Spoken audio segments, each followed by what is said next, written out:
एक वक्त था जब इंडियन मार्केट में हर एक सेगमेंट के अंदर सेडान्स हुआ करती थी और हर एक कंपनी भर भर के सेडान्स बनाती थी। लेकिन अब वक्त बदल चुका है और कुछ गिनी चुनी ही कंपनीज प्रॉपर सेडान्स बनाने का खतरा उठा रही हैं, क्योंकि जिन सेडान्स का इंडिया के अंदर मार्केट शेयर 2011 में लगभग 13% के आसपास हुआ करता था, वो अब घटकर सिर्फ 2.2% रह गया है। Can you imagine?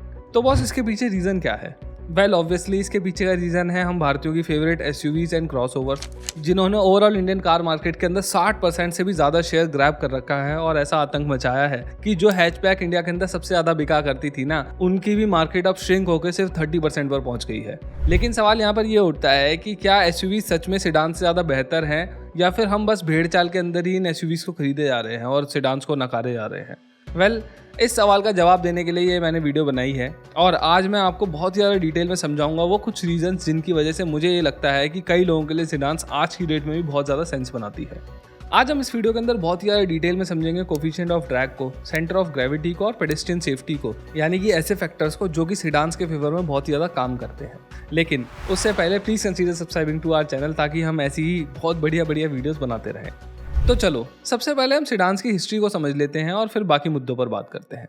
एक्सपर्ट्स का मानना यह है कि ये जो वर्ड है ना सेडान, ये आता है एक इटालियन वर्ड सेडेरे से, जिसका मतलब इंग्लिश में होता है टू सिट। और ये जो सेडान वर्ड है, अगर हम इसे हिस्ट्री के अंदर किसी चीज से जोड़कर देखें ना, तो वो है ये। आपने कई इंडियन, चाइनीज और इजिप्शियन हिस्टोरिकल सेटिंग्स पर बेस्ड मूवीज में देखा होगा कि एक तरीके की चेयर या फिर एक बॉक्स शेप्ड की वैगन होती है, जिसको या तो 2 या फिर 4 लोग उठाकर चलते हैं अपने कंधों पर। और ये जो चेयर्स होती है ना, इन पर या तो अमीर लोग बैठते हैं या फिर नई नवेली दुल्हन। अब यही जो चेयर्स और वैगन्स थी ना, इनका इंट्रोडक्शन यूरोप के अंदर भी हुआ और शुरुआती 1600s के अंदर इन्हीं चेयर्स को यूरोप के अंदर सेडान चेयर्स बुलाया जाता था। सेडान चेयर्स यूरोप में प्री मोटर व्हीकल एरा में काफी ज्यादा पॉपुलर थी। अब ये तो रही बहुत पुरानी बात, लेकिन अगर ये देखा जाए कि ये सेडान वर्ड का इस्तेमाल पहले गाड़ियों के कॉन्टेक्स्ट में कब होना चालू हुआ था, तो ये एक बहुत ही बड़ा डिबेट का विषय है, क्योंकि इन सेडान्स के ऊपर अलग अलग देश अपना अपना दावा रखते हैं। जैसे कि फ्रेंच का कहना यह है कि 1899 में जो रेनो की वर्टेरेटेड 2-सीटर कार आई थी, उससे सबसे पहले सेडान बुलाया गया था। वहीं अमेरिकन्स का कहना यह है कि स्पीडवेल नाम की कंपनी ने अमेरिका के अंदर सबसे पहले एक 4-सीटर कार बनाई थी और वही ट्रू सेंस के अंदर पहली सेडान कार थी। अब भाई, पहली सेडान किसने बनाई थी और किसने नहीं, उससे हमें कोई खास फर्क नहीं पड़ता। बस फर्क पड़ता है तो इस बात से कि एक सेडान आखिर बोला किस तरीके की गाड़ी को जाता है।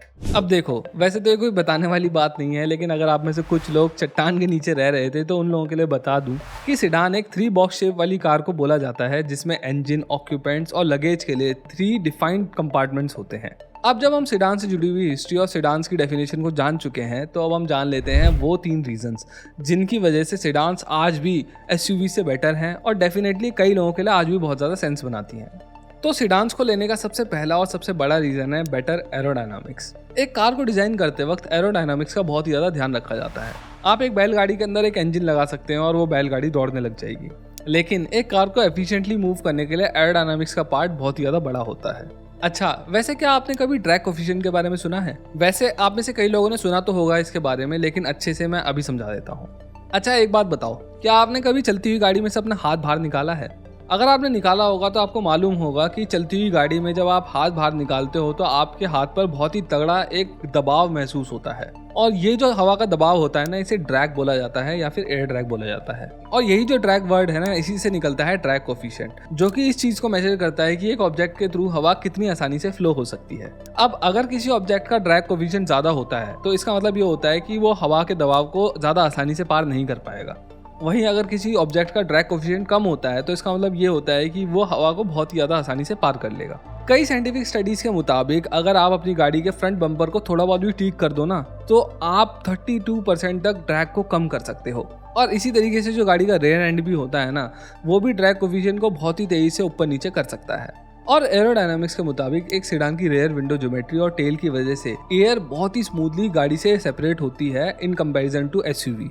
इसके अलावा एसयूवी के टॉल बॉडी डिज़ाइन की वजह से इनके फ्रंट में ना बहुत ही ज़्यादा बड़ा एक सरफेस एरिया बन जाता है, जिसकी वजह से इनके ऊपर एयर का ड्रैग ज़्यादा बढ़ जाता है।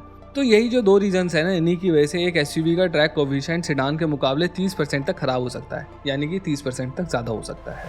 लेकिन आप एक बात जानकर हैरान हो जाओगे कि ये जो सेडान्स होती है ना, इनका ड्रैग कोफिशिएंट सिर्फ एसयूवी से ही नहीं बल्कि स्पोर्ट्स कार से भी कम होता है। एक सेडान का ड्रैग कोफिशिएंट 0.25 से 0.35 सीडी के बीच में होता है। एक टिपिकल एसयूवी का 0.35 से 0.45 के बीच में होता है और वहीं बुगाटी वेरॉन और लैम्बोर्गिनी अवेंटेडर जैसी हाई एंड स्पोर्ट्स कार के जो ड्रैग कोफिशिएंट होते हैं वो 0.35 से लेकर 0.4 सीडी तक होते हैं, यानी कि स्पोर्ट्स कार का ड्रैग कोफिशिएंट भी सेडान से ज़्यादा होता है।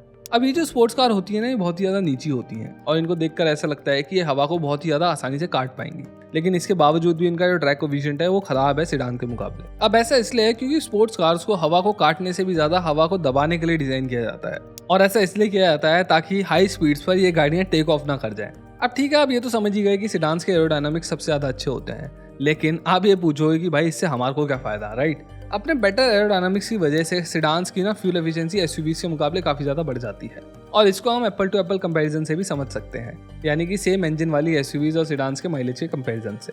जैसे कि अगर हम Hyundai वर्ना और क्रेटा को कंपेयर करें तो दोनों के अंदर ही 1.5 लीटर का पेट्रोल इंजन मिलता है, और अगर हम इस इंजन वाली इन दोनों गाड़ियों को कंपेयर करें ना, तो वर्ना के अंदर क्लेम्ड माइलेज जो है वो 18.6 किलोमीटर पर लीटर की मिलती है, वहीं क्रेटा के अंदर 17 किलोमीटर पर लीटर की, यानी कि वर्ना की माइलेज ज़्यादा है। इसी तरीके से होंडा की जो एलिवेट है उसकी क्लेम्ड माइलेज 15.31 किलोमीटर पर लीटर की है, वहीं सेम इंजन के साथ आने वाली होंडा सिटी की माइलेज है 17.8 किलोमीटर पर लीटर की। और ऐसे ही अगर हम स्लाविया 1 लीटर की बात करें तो इसकी क्लेम माइलेज है 20.32 किलोमीटर पर लीटर की, वहीं कुशाक की है 19.76 किलोमीटर पर लीटर की। तो आपने देखा होगा कि कैसे कॉन्स्टेंटली एक ट्रेंड फॉलो हो रहा है जिसके अंदर सेडान्स की माइलेज एसयूवी से ज़्यादा है अपने सेम इंजन वालियों से भी, और यहाँ तो हम सूडो एसयूवीज की बात कर रहे हैं जिनके एरोडायनामिक्स फिर भी बेटर होते हैं। अब अच्छे एरोडायनामिक्स से गाड़ी की माइलेज तो अच्छी होती है और ये आप समझ भी गए हो, लेकिन इससे गाड़ी की ओवरऑल परफॉर्मेंस भी बहुत ज़्यादा अच्छी हो जाती है, यानी कि आप सेडान्स को एसयूवीज के मुकाबले ज़्यादा स्पीड पर बहुत ही ज़्यादा स्टेबिलिटी के साथ चला सकते हैं। और इसका प्राइम एग्जांपल हमें मिलता है होंडा एलिवेट और सिटी के कंपैरिजन से ही। होंडा सिटी और एलिवेट का स्पीडोमीटर देखिए, दोनों में ही सेम इंजन आता है यानी कि 1.5 लीटर वाला, लेकिन फिर भी होंडा सिटी की जो टॉप स्पीड है वो 220 किलोमीटर पर आवर तक जाती है, वहीं एलिवेट की जो टॉप स्पीड है वो 180 पर ही रुक जाती है। और ऐसा डेफिनेटली इसीलिए किया गया होगा क्योंकि होंडा सिटी जो है वो हाई स्पीड्स पर बहुत ही ज़्यादा स्टेबल रहती होगी in comparison to elevate. Sedans को ऑप्ट करने का दूसरा सबसे बड़ा रीजन है lower centre of gravity. Centre of gravity एक इमेजिनरी पॉइंट होता है आपके व्हीकल में जहां पर आपकी गाड़ी परफेक्टली बैलेंस्ड होती है। एसयूवीज के अंदर सेंटर ऑफ ग्रेविटी काफ़ी ज़्यादा ऊपर होती है due to tall body design, वहीं पर सेडान्स में सेंटर ऑफ ग्रेविटी काफ़ी ज़्यादा नीचे होती है उनकी नीची हाइट की वजह से। और अगर आपको एक गाड़ी को स्टेबल बनाना है ना, खासकर टर्न्स के अराउंड, तो आपको उस गाड़ी की सेंटर ऑफ ग्रेविटी काफ़ी ज़्यादा नीची रखनी होगी, यानी कि उसको नीचा बनाना पड़ेगा या फिर किसी भी तरीके से नीची करनी होगी उसकी सेंटर ऑफ ग्रेविटी। और यहीं पर एसयूवीज काफ़ी ज़्यादा मात खा जाती है क्योंकि उनकी सेंटर ऑफ ग्रेविटी ना काफ़ी ज़्यादा ऊपर होती है, इसी की वजह से उनके रोल ओवर होने का रिस्क काफ़ी ज़्यादा बढ़ जाता है। और अगर मान लो रोल ओवर नहीं भी होती है तो मोड़ों पर इन गाड़ियों के बॉडी रोल की वजह से इनके एक आधे टायर उठ जाते हैं या फिर पकड़ ग्रिप छोड़ देते हैं अपनी रोड पर से, जिसकी वजह से गाड़ी स्लाइड हो जाती है, मतलब स्टेबल नहीं रहती। और इस बात को भी मैं आपको एक एग्जांपल से समझा देता हूँ। आप यहाँ पर देख पा रहे होंगे कि कैसे होंडा सिविक मूव टेस्ट को कितनी आराम से पास कर रही है, इवन दो ये गाड़ी 79 की स्पीड पर चल रही है। वहीं पर 76 की स्पीड पर होने के बावजूद भी होंडा CR-V कौन से टकरा जाती है और फेल हो जाती है। अब ये तो फुल फ्लेजेड एसयूवी भी नहीं है, अगर हम फुल साइज एसयूवीज की बात करें तो वो इतना ज़्यादा ख़राब परफॉर्म करती हैं मूव टेस्ट के अंदर कि वो ऑलमोस्ट पलटने ही वाली होती है, जैसा कि आप अपनी स्क्रीन पर देख भी पा रहे होंगे। अब अगर हम इंडियन रोड्स के हिसाब से बात करें तो हमारे लिए तो कार स्टेबिलिटी बहुत ही ज़्यादा इंपॉर्टेंट है, क्योंकि हमारे हाईवेज तक पर अचानक से लोग आ जाते हैं एकदम से सामने गाड़ी के, या फिर स्ट्रे एनिमल्स आ जाते हैं एकदम से सामने, जिसकी वजह से गाड़ी का एक्सीडेंट हो जाता है। और अगर मैं एक प्राइम एग्जांपल की बात करूं तो जो स्ट्रे काउज है यानी कि गाय, वो बहुत बड़ी प्रॉब्लम बन गई है, क्योंकि सिर्फ पिछले 5 सालों के अंदर 900 डेथ्स हुई हैं ऐसे कार एक्सीडेंट्स के अंदर जिनमें गाड़ी के सामने एकदम से गाय आ गई थी। और ऐसे में अगर आपके पास एक ऐसी कार हो जो बहुत ही तेज़ी से अपनी डायरेक्शन भी चेंज कर ले और अपना बैलेंस भी ना खोए, तो उससे अच्छा कुछ भी नहीं हो सकता। सेडान्स को लेने का एक तीसरा और एक सबसे ज़्यादा अंडररेटेड रीज़न है पेडेस्ट्रियन सेफ्टी, यानी कि सड़क पर चलने वालों की सुरक्षा। हाँ, मैं जानता हूँ हम में से ज़्यादातर लोगों को दूसरों की जान से कोई फ़र्क नहीं पड़ता, तभी शायद से इंडिया में लोग एक्सीडेंट विक्टिम्स की मदद नहीं करते हैं, वो पड़े रहते हैं बेचारे। पर जिनको फ़र्क पड़ता है मैं उनको बता दूं कि कई टेस्टिंग्स के अंदर ये पाया गया है कि अगर आप एक एसयूवी से पेडेस्ट्रियन को हिट करते हैं, उसके अंदर डेथ के चांसेस बहुत ही ज़्यादा होते हैं इन कंपैरिजन टू सेडान। क्योंकि जब सेडान एक पेडेस्ट्रियन को हिट करती है तब यूजुअली फ्रंट बम्पर नीचे होने की वजह से इम्पैक्ट पैरों पर ही आता है और इंसान गाड़ी के हुड पर आकर गिरता है, जो कि फ्लेक्सिबल होता है। हाँ, अब इसमें पैरों पर तो बहुत नुकसान होता है, बहुत ज़्यादा चोट आती है, लेकिन इंसान की जान बच जाती है।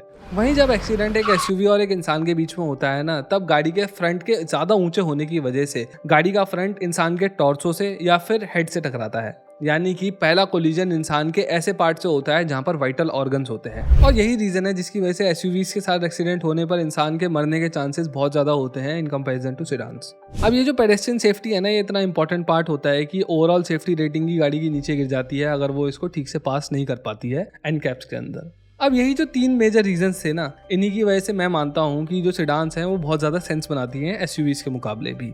हाँ, कुछ एरियाज हैं जहाँ पर एसयूवी सेडान से ज़्यादा बेटर फील होती हैं, जैसे कि जो राइड हाइट होती है वहाँ पर, और जो ऑफ रोड कैपेबिलिटीज़ होती है वहाँ पर एसयूवी सेडान से काफ़ी ज़्यादा बेटर होती हैं। पर हम सब लोग जानते हैं कि हम में से 90% लोग ऑफ रोड तो करते ही नहीं है, और जो क्रेटा ऐसी सूडो एसयूवीज होती हैं वो तो ऑफ रोड वैसे भी नहीं कर सकती, फ्रंट व्हील ड्राइव होती हैं वो तो। और अगर आप ये बोलो कि जो ग्राउंड क्लियरेंस है वो एसयूवीज में ज़्यादा बेटर मिलता है, तो वो एक सॉलिड पॉइंट है, मैं मानता हूँ कि ऐसा होता है। लेकिन आज की डेट में जो सेडान्स है उनके अंदर भी ग्राउंड क्लियरेंस बहुत ही ज़्यादा अच्छा मिलने लगा है, जैसे कि स्लाविया और वर्टस जैसी कार्स के अंदर। और वैसे भी अगर देखा है तो हमारे जो रोड्स हैं ना वो बेटर होते चले जा रहे हैं और आने वाले टाइम में और भी ज़्यादा बेटर हो जाएंगे। इसीलिए मेरा मानना यह है कि आज की डेट में भी सेडान्स बहुत ज़्यादा सेंस बनाती हैं, और जिनको बड़ी रोड प्रेजेंस और ऊंचे बैठने से बहुत ज़्यादा फर्क नहीं पड़ता उनको मेरे ख्याल में आज भी सेडान्स लेनी चाहिए। हाँ, पर एक ड्रॉबैक ज़रूर है, क्योंकि डिमांड कम हुई है इसलिए बहुत ज़्यादा ऑप्शंस अवेलेबल है नहीं मार्केट के अंदर, बट जो भी हैं वो अच्छे हैं वैसे।